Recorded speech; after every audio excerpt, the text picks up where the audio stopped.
even before no nagkaroon na tayo ng problema dito sa 2020 or last year's budget natin, kayo pong grupo ninyo may panawagan na kayo for open BICAM. And finally, ang Speaker of the House, si Speaker Martin Romualdez, ngayon po nagbigay ng pahayag. Sinasabi niya dito, basahin ko lang po. Sabi niya, transparency and accountability must be the cornerstones of the budget process.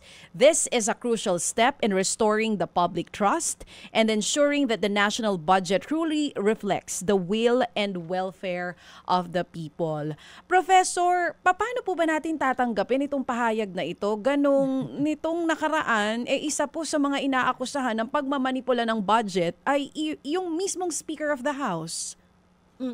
Alam nyo, DJ Chacha, hindi talaga madaling tanggapin yung statement ni Speaker kasi nung 2025 budget, more or less sinabi na rin nila na gagawin nila yan eh. Yung opening ng BICAM, public nga, naka-attend ng media, ang civil society, pero lahat ng desisyon, lahat ng diskusyon ay ginawa sa parang subcommittee na ang miyembro lang ay si Speaker, si Senate President, yung chair ng Finance at saka chair ng APRO. Wala namang nakita yung taong bayan, tapos bigla na lang na-finalize. At ito nga yung budget na kung saan kulang-kulang ang pirma ng final BICAM report.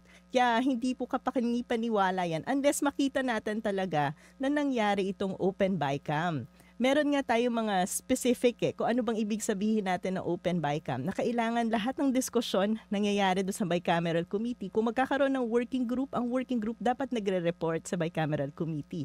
Itong BICAM na to ay kailangan napapanood ng lahat ng tao, naka-live stream, may minutes ng meeting at nakalagay kung sino yung mga nagsabi ng kung ano.